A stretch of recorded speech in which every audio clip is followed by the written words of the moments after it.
Hey, good morning, good morning, good morning. How are we doing? How is your Thursday? This guy right here, I'm Dale Maxwell. Where are you? You are on Kickassery. You're watching it here on the Kickassery page. And this is the Kickassery show. This is very simple. This is my opportunity to go out into either my world or now kind of the world in general and talk to amazing people who are phenomenal influencers either in my life or they are a major influencer in their community or they're an industry. Or it's incredible how this is expanding and it's increasing the reach, and it's about networking as well. I have a lot of conversations with people, and I love that my network is growing. It's incredible. So good morning. Why are we here? We're going to sit here and we're going to talk to, I'm going to pop up this picture right here. We're going to talk to this young gentleman. I love this picture. I ask everyone that's on the show, give me a bio or a headshot. And of course, professionals send me very professional headshots. And then there's Brad. Brad sends me this epic shot, and I absolutely love it. So who do we have? We have the one, the only Bradley Payne on the show today. Good morning, Brad. How you been, bud? Good morning. How are you, Dale? Fan-freaking-tabulous now that I'm looking at your face. All right. I try look in the mirror every day and let's get this day going. There you go. All right, Brad, who are you? What do you do? Where do you come from? Tell us your story, boss. All right. Well, my name is Brad Payne, as like Dale said, and I grew up in Idaho in the Caldwell area on a farm between Marston and Caldwell. I went to Boise State, studied some music education there for a few years. Then after that, I decided not to do that and didn't know what to do with my life. So ended up joining the Marine Corps. Did that for 5 years. I was a helicopter mechanic on Cobras and Hueys. So a lot of people are like, well, what kind of helicopter is that? Well, if you look at a lot of the Vietnam movies you see on TV, it's those helicopters and everything. Then after I got out of there, went back to Boise State. I finished my degree and I got my associates in science. And since then, I've been working at St. Luke's Regional Hospital in Nampa in the ER. I do administration work there. So, and that's pretty much what I've done now. And I just recently moved out to the really big town of Notice, Idaho, and it's a whopping 330 some people now. We don't even have a grocery store. We just got a little cafe that's actually pretty famous, the Garage Cafe, and a gas station. So that's pretty much it. So, right. So that's all you need. All right. So real quick, a little bit of housekeeping here, guys. So Corinder asked, this is a Corinder, good morning. This is no, you may not join Corinder. This is just Brad and I today. No, it's all good. So he says, let's get this thing started. Guys, if you are commenting, you want to talk to Brad, you want to ask us questions, you just want to show your amazing support to Brad and what he's doing and how freaking awesome he is.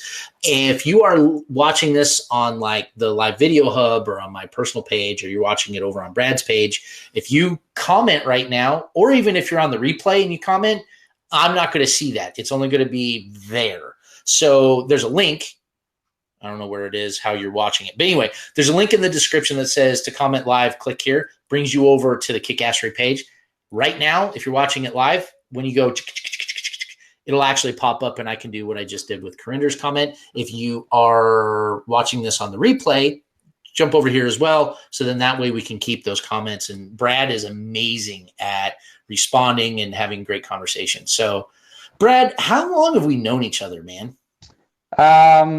Let me see. My picture looks frozen. Am I actually moving? Not on my end, but I can hear you, so it's okay. Okay.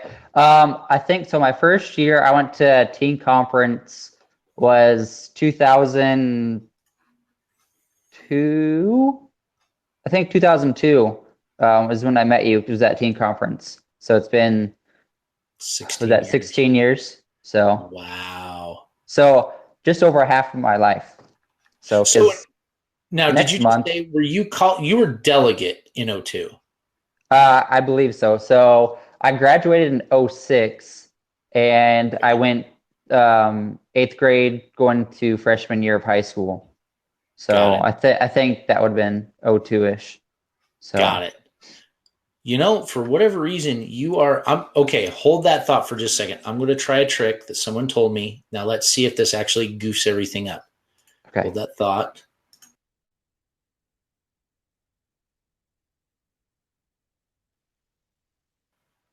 Okay, I'm back.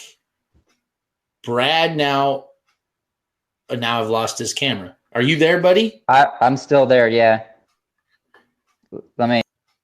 All right, let's pull him out. Love technology. Love it. When it works, it's amazing. When it doesn't work, not as amazing. All right, let's try this again. He is back. I see movement. I hear him. Are you good? I think we're good.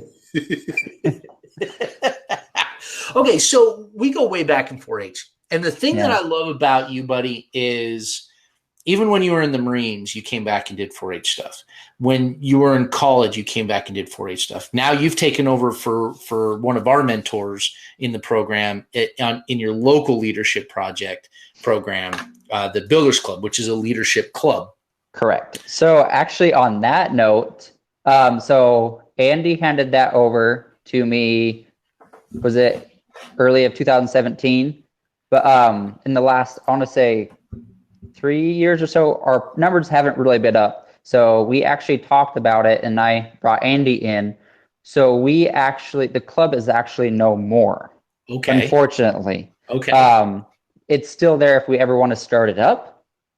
But it's taken a break, a hiatus, you could kind of say. So I talked to Debbie Lober as well, because she helps run things as well on the side for financial stuff. But it's I don't know, it's hard to see it kind of go away, because it was Andy's baby for so many years. And I've been involved in it since I want to say 9 or 8, because I followed my oldest sister there. And that's how I started getting involved. And I just kind of stuck with it. So, but it's still there. I don't know, the generations kind of changed a little bit. So a lot of the teens are involved in so many other projects, other things, sports. It's kind of gone a little bit downhill, but it's there. So we can start it up if we need to. Awesome. So, and just like any program, any organization, there's cyclical processes. You have high times and low times, and you're right. There's so much for youth to do, and I've been noticing that even when I was, a kid. There's more and more and more for the kids to do, and it is incredible to see that. But then at the same time, like my 4-H club that I started in when I was 8-9 years old, North Star 4-H Club. At the time was the oldest continual running 4-H club in the state. It was over 80 some years old, and they had to shut it down. 75, right? What's that? That makes you 75? Exactly. Absolutely. Okay. Well, you look good for your age then. Screw you. No. So it's recently shut down over the last 6-8 years, and it was hard to see that happen, but it's a youth program. If you don't have the youth, if you don't have the parents willing to volunteer, you don't have a program. I mean, that's all there is to it. I mean, us old timers can kick our feet and pound our fists and throw a fit, but if we don't have a program, we don't have a program. That's all there is to it. It's a changing world. It is. It absolutely is. And the thing that I'll tell you what, man, I love your attitude and how you roll with the punches and your positivity that you look at so many things. I remember, I don't even remember specifically what the context of the issue was, but I was bitching to you about something and you just kind of flipped it and you're like, okay, I hear you, but what about this and this and this? And you know what? That could turn into this, this, and this. And you were able to process it very quickly and you were able to put such an amazing spin on it. I had to step back, which I kind of think of myself as kind of a positive thinker. But at that moment, I'm like, you know what? Brad's right. He's right. And I had to take a step back and say, okay, put your brakes on, Maxwell. Chill for a second. Stop. Was this I'm assuming this is that conference or something? Probably. Because that's the most I've worked with you is that conference. So yeah. And and just like in that program, we've seen some significant changes in any of those programs, whether it's the teen conference, whether it's the leadership projects, whether it's the local clubs.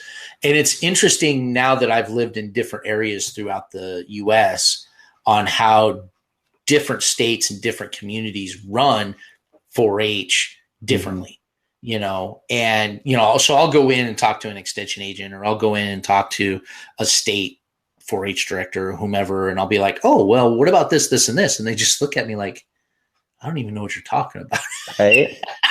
And it's not bad or good. It's just that it's so much different, And, exactly. And I really experienced that when we first moved to Oklahoma. And I was like, you guys don't do this, and you don't do this, and you don't do it this way. And it was just show my ignorance. I thought 4-H was 4-H. I thought youth programs were youth programs. And it's not. It's whatever works for that area and their history. We have our own history. We have our own traditions, legacies. They have theirs. Mm-hmm. I remember when I was a little bit younger, we would do exchanges through the states, through the extension office and everything. I know we'd spend, I think, a week in a state or something. We'd do it every summer. I only went to Texas because one summer they would go here, the next summer they would come. We would vice versa, switch it up. My parents and sisters, they went to Wisconsin and a couple other states, and you kind of got to learn how they ran things over there. So that's kind of neat to learn their aspects of it. And one summer, I think it was when I was 8th grade, we actually held a exchange student from Japan. So he stayed with us for a month, I believe. His name was Osamu Funai. I still remember it. So it's because it's the same program over in Japan. It's called something different, but it's still the 4-H program. Yeah. So. Yeah. Well, if I remember correctly, 4-H is still the largest global youth program. It is. Yeah. It is. Yeah. And what was really cool is when I was in the military, or when we were over in Germany for the military, the military uses 4-H as part of their youth programming, their curriculum. So every post throughout the United States and the world that has a youth center or a school age center uses the 4-H curriculum. Now, what I had to really bite on my tongue is they don't run it like a 4-H program. They just use the curriculum in their planning, in their programming.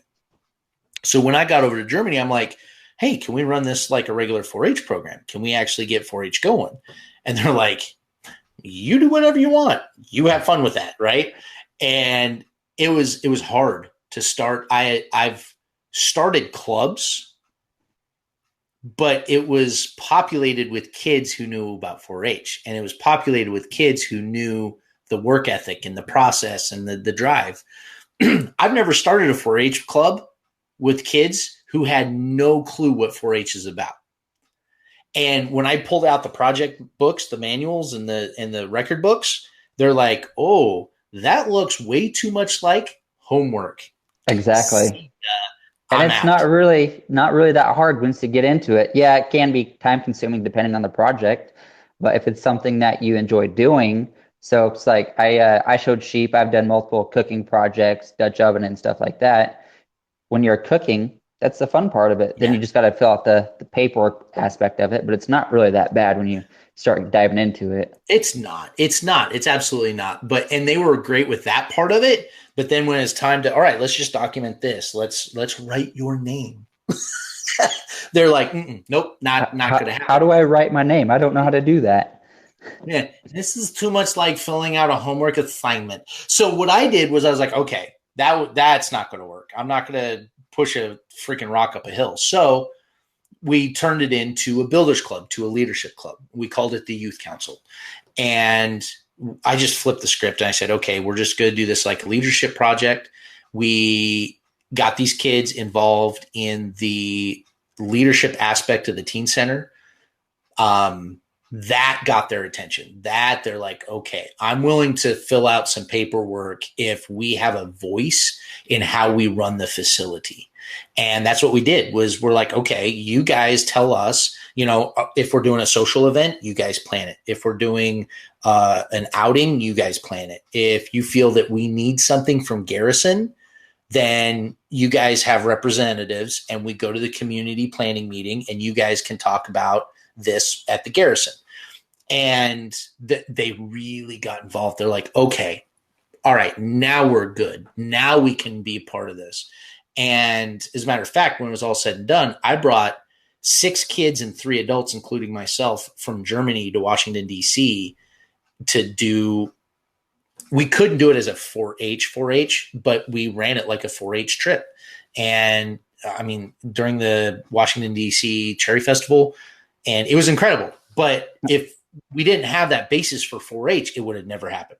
Never. Yeah, and that's a lot of work to get, even with that little of people from overseas to the States. It takes a lot of work because I remember in high school, I went on a trip. We went to Europe, a bunch of countries over there, and just that little bit took a lot of work. So yeah, and we fundraised it, dude, in 6 months. We did all this in 6 months. We raised 100% of the funds through fundraising. And for me personally, that was the hardest part and the biggest growing pains for me was that the kids didn't understand fundraising because in the military community, the families are very well taken care of overseas. So they don't have to think that way like you and I had to growing up. So the kids didn't understand fundraising and the parents didn't understand fundraising. So that was really hard to educate them to say, okay, long story short, we were given no funding by the military. We were given no funding by 4-H. We were kind of ostracized throughout the whole process, and we decided to do it on our own. And I said, okay, we have to make 100% of the money. Nobody's giving us a dime for this. So the first probably 2 months, I did everything, because the kids weren't on board. The parents didn't. They didn't have ownership. They hadn't bought into it yet. But once the parents bought into it and the kids saw that the bank account was growing and that, guess what, we're not going to have to pay out of pocket, then it was all hands on board and we were good. We were rocking and rolling, and we raised, I don't even remember what our total funds were to get all of us over. And we traveled on the cheap. I mean, on the super cheap. But even with that, I mean, shoot, our airfare alone was $3,000, $4,000 a person? No. Oh, okay. No, it was more than that. Airfare alone was like $5,000 or something like that, just to get us over here. And then anyway, it was incredible, but it was a lot of work. It was a lot of work. So now tell me, I love this part of your story. You're a Marine, are a Marine. Once a Marine, always a Marine. What were you in the Marines? So I was a E4. I was a corporal. So I went through a bunch of schools. So I didn't actually do my original job. I actually went to be a Huey crew chief. So flying in helicopters, but medical issues and stuff, I ended up not flying and everything. So I stayed a mechanic.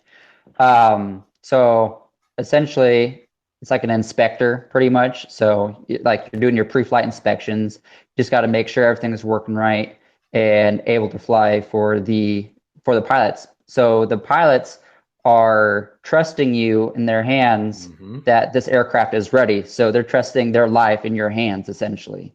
So kind of important. Yeah. So because they're multi-million-dollar aircrafts. So and people's lives. And absolutely. Exactly. Absolutely. And then you were also in the marching band in college. Correct. Yeah, I was a tuba player at Boise State in the Blue Thunder marching band. I did that for 3 years. My first year was one of the most memorable because they played Oklahoma in the Fiesta Bowl down in Glendale, Arizona, and I got to go to that. So I did a lot of traveling with the marching band. So you experienced that firsthand. Exactly. Yeah. And well, some of my tattoos kind of represent that. I got all music tattoos on my arms and everything. So I'm slowly getting covered up. I always told myself well, I'll just get this one tattoo because there's a little monster playing the tuba. And years later, I'm almost fully covered in them. So It's a sickness, Brad. It's a it is. sickness. It is. But the thing is, brother, I remember when you started getting your tattoos, and I enjoy the art and I respect the art, but I'm not one that'll probably ever get ink on myself, whatever. But all of your ink is very representative to something in your life, and music is a huge piece of your life, So, but now, do you have any, because cars, like showing cars and stuff like that, you just told me you just got a brand new pickup. Do you have anything of that on there? I do not. So I got a 3/4 sleeve of all music. Then on my right shoulder is actually, so on the center shield of the state flag of Idaho, there's got the couple standing there. Then there's a shield, like a mountain scene with the guy pulling the plow behind a horse and everything, which is actually all right here. Nice. Then I have the helicopters I worked on there. I have my last name on my calf and the monster playing the tuba and a peacock feather on another calf, but I have no vehicles or anything for that. Because the car that you are the most known for is your XB. Yeah, my 2004 Scion XB. Yeah, I've had that thing since 2006. I've had it just over 12 years now. So, and you were sponsored by Monster for a long time, and I love your horn, your little tiny piddly ass horn. Yeah, so that was actually the first modification on the car. Was you got the regular stock horn. So I was like, all right, let's put some air horns on here off of a semi. So I did that, and they're still on there. Dude, so, I want to know how many people you've made wet their pants because of that. I remember up at TC, you'd wait until a whole group of people and just once, and everybody just hit the ground. And I can do it remotely too. That's the even nicer thing. It's on my panic button. So I love it. I love it. I love it. So, dude, you've experienced a lot and you've grown a lot. What are some of your either your memories or suggestions or pieces of advice that you have for kids your age or younger that either aren't sure where they're going or, because you jumped in the Marines and then you went back to college to get your education to do what you're doing now. When you're talking to the young people, what are you telling them? I guess a big thing that I've always, because I've gone through a lot of things, ups and downs. I was engaged at one time, and that was a hard time. But I'd say always stay positive, even though the outcome is going to be bad. Stay positive because it will make that situation that much better. So that's the one thing that I tell a lot of people, because a lot of people have actually come to me for advice on what to do, like even relationships. It's like, well, even though I'm single, I'm like, this is kind of what I do. I've kind of gone through a few things. I'm like, you just got to stay positive, even though, it's not going to be a good turnout. Just kind of keep smiling and do what you do. So, because there's a few things I went through a couple years ago that even at that, my own motto, you could kind of say, it didn't really help me too much. So I ended up having to go through counseling and a few things, but I ended up turning myself around and I got a lot better. So, good. But that's my biggest thing. I don't know. Yeah, I have gone through a lot of things different. So I went to college, grew up on a farm. Unfortunately, we're not farming anymore, which is a hard thing for me, and especially my parents, my dad. I briefly did modeling for a while, which you probably don't know. I did not know that. So I did that for like a year through an agency in Boise. So I've kind of gotten around the bend. I've done a lot of things. So test your waters and see what's out there. Don't just kind of stick with one thing and end up like, well, what if I did this or did that? So, but because in high school, I was a big runner. I was injured most of my senior year, so I didn't have the opportunity to get any scholarships through colleges or anything. Like on your show last week, we talked about earlier this week. A decision I made, I did get a full ride scholarship through Treasure Valley Community College.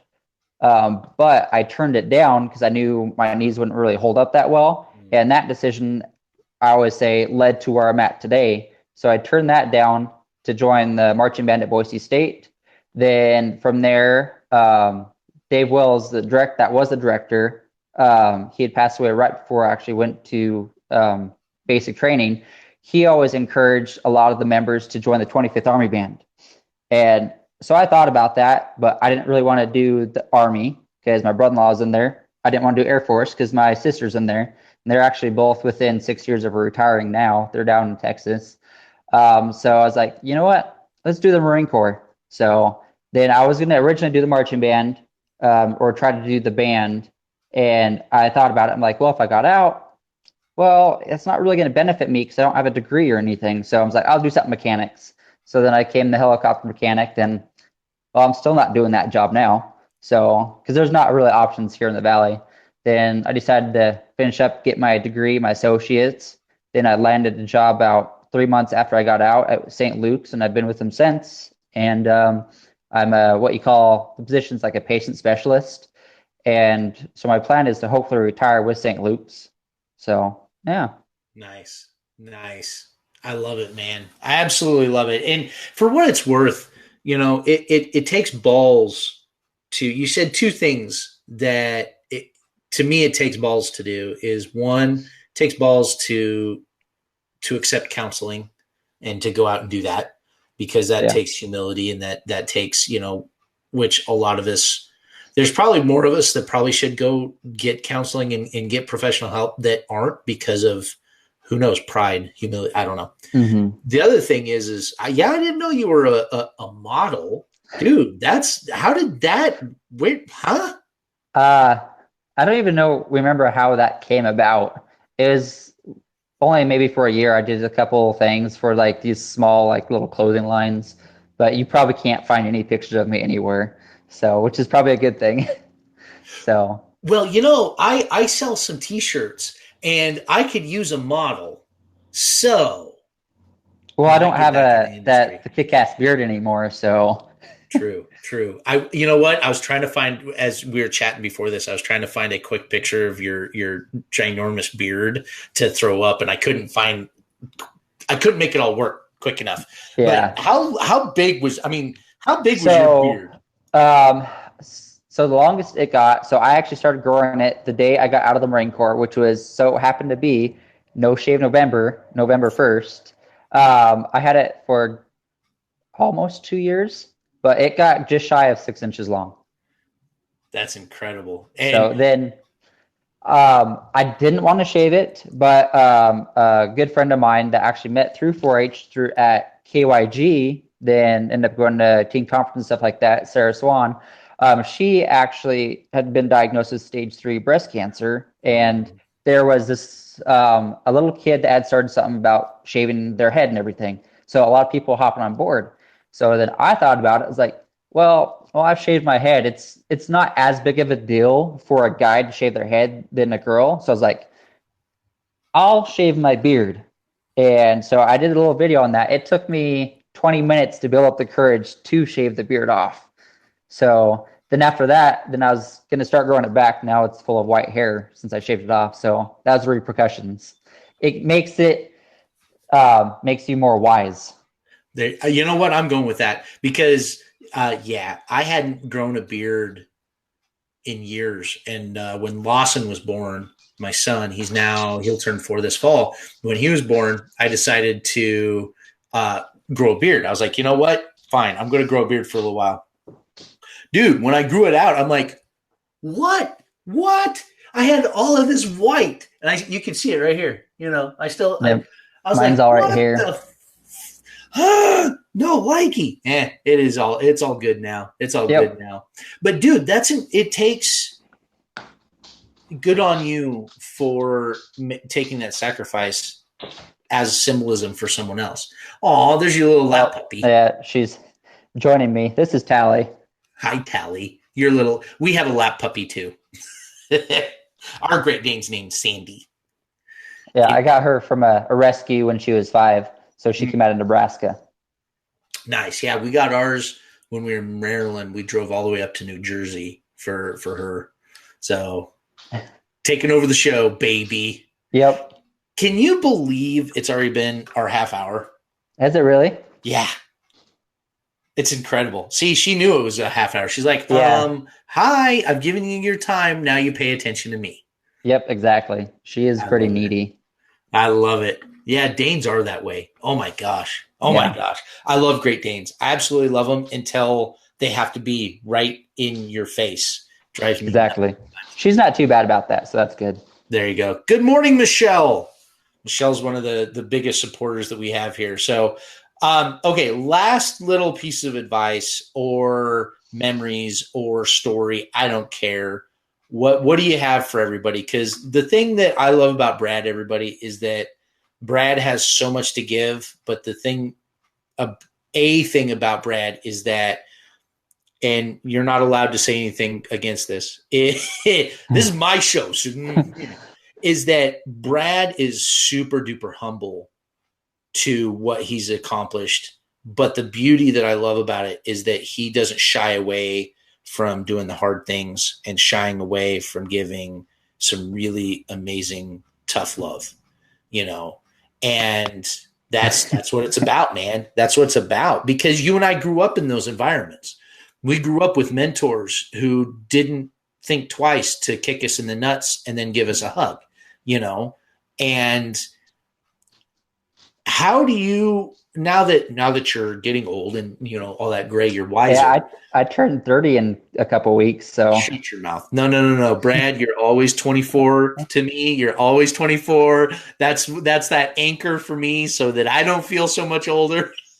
I'll get older. I'll eventually pass you, so you can stay at your age of 22. 22. 22 is. I don't know if I want to be that young. 22. 25. Yeah, probably closer. I think I was in a better place. Oh, you disappeared. What the? I'm back now. I lost me for a second. I don't know how that happened. There you go. Dude. Okay, so can you see who that is? I don't see anything. Oh, nothing popped up? No. So a young lady just said, "Love you both!" Exclamation mark. Oh, hold on. I can think I know who this is. This Jill? No, it's not. Oh, dang. Good. But her name is Emma. Oh, Emma. Emma. Hi, Emma. So Emma, where are you? You're somewhere, not London, somewhere over there. She's in England somewhere. Emma, remind me where you're from. Michelle says you have a very beautiful dog. Thank you. Yep. And Michelle also said older equals wiser. I'm going to go with that, but I've known some older people that. Working in the ER, I found that cannot be true. I'll bet. Yeah. I'll bet. She say, "Pay attention to me already." Gosh. I know. Gosh. So yeah, Michelle, you bring up a very valid point. Is we have this tendency of equating age with wisdom, and I feel experience and learning from experiences equals gaining wisdom. That's kind of the way I look at it, because there's a lot of people just keep making mistake after mistake after mistake and they never learn from that crap. They just never learn. They just keep doing the same stupid shit over and over and over again. And they could be 80 and still doing it. But I'll bet you have some. I love talking specifically to nurses and admin when it comes to ER work. The stories you guys have is it's insane. Yeah. Insane. Okay, real quick, I gotta ask, what's your number one quick, fast little story from the ER? Oh,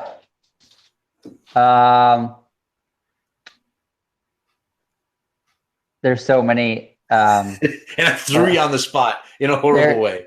Yeah, that was pretty. A lot of them are very inappropriate. I just say I'm not going to really go into detail on any stories. I'll just say from working in the ER, I never knew how much that people that use Medicaid welfare abuse it. That come in as regulars is what we call frequent flyers. So 2 summers ago in the ER, we had a softball team that was actually the name, called the Frequent Flyers. So, but yeah, that was the biggest thing. I never realized what went on in an ER. So, and from us being a lot slower, when I first went out to Nampa in 2015, because it was just the ER, not even a full hospital, we weren't too busy. And now we are a lot more busy. A lot more busy, or more busy, you could say, where sometimes we can have 2+ hour waits. Wow. So, because we were just that busy. So, but it's just, I don't know, the things you learn and everything, the people you meet, you have your good ones, very interesting ones, and the ones that the police bring in and everything. Right. So, but it's definitely a new experience, and I enjoy it because every day is different. So. Yeah. A good friend of mine, she was a head ER nurse. I don't even remember, at St. Al's. I don't remember which, anyway, for a long, long time. And yeah, some of the stories she told, I was like, holy smokes. You guys are a very special breed. That's all I got to say, to be able to handle that and do those things and put up with especially working nights. So yeah. Do you notice if on a full moon things get even weirder? Yeah. Yep. It's either we get really busy or we get more extreme cases. So it's either one or the other. There you go. All right, brother. For what it's worth, Brad, I really, really am appreciative and thankful that you have continued to do what you do, and you have chosen the career you've chosen, and you still impact the youth and your community the way you do. That means a ton to me, because I'm trying to think of how to say this.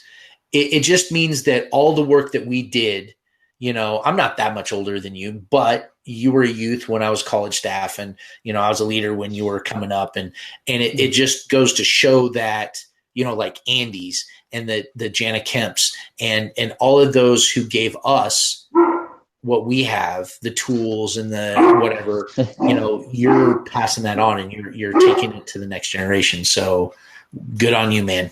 Good on you. Thanks. I try. I enjoy it. That's why I do it. So yeah. And 4-H is one of the things where those are many of my lifelong friends, and probably the same with you. Yes. So absolutely. Well, I mean, we're sitting here right now, 16 years later. Yeah. Thanks. That weird guy that weird guy in the orange hat with the 4-leaf clover on it. Never knew I'd be talking to him 16 years later about life events. No joke, man. Well, and dude, you were like that itch that never went away. Every time we turned around, Brad's back. And I thought you were in the military. Yep. But I came back only for this. And that right there is dedication. And brother, you and I and a handful of others who love the program, who have dedicated ourselves to the program and sacrificed for the program. That's what it is. I traveled all the way from freaking Germany. I gave up jobs, so that I could pay back to the program that gave me what it gave me. So, brother, I love you, man. Thank you so much for taking some time. Hang out. You're welcome. I'm going to kick you off the broadcast, but don't click out. I want to chat with you for a few minutes. Give us last anecdote. Say your byes. Say thank yous. Before you said that, you said give a couple words. I say stay positive, keep smiling, and try something new every day. That's what it comes down to. So there you go. All right, see you man. Guys. Appreciate it, brother. Take care of yourself. Thank you. I'm going to kick you out here. I say this because it's every time I sit down and have these conversations, I am just reminded how amazing people are.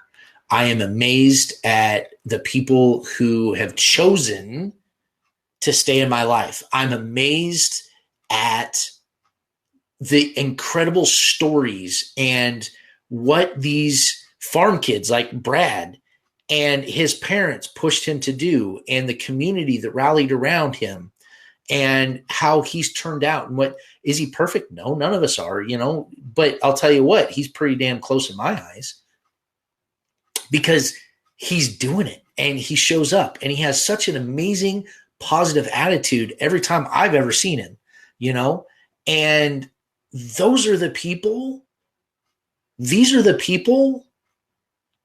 that we need to be listening to right now and surrounding ourselves with right now, instead of paying attention to what's going on. We just need to be positive, smile, and do something new every day. I love it. Simple. You can't get any more simple than that. Guys, rock out your week. As a reminder, for the next 3 weeks, we're not going to have any live kickasseries because I'm on the road, but I'm going to be posting and re-showing all of these videos, because sometime in August, not sure when, sometime in August, we're going to have the first ever kickassery forum where we're going to get all these guys together and we're going to have amazingness, absolutely amazingness. So with that said, guys, have an amazing rest of your day. Have a great week. Keep smiling, because somebody's going to need it. All right, guys, I'll talk to you soon.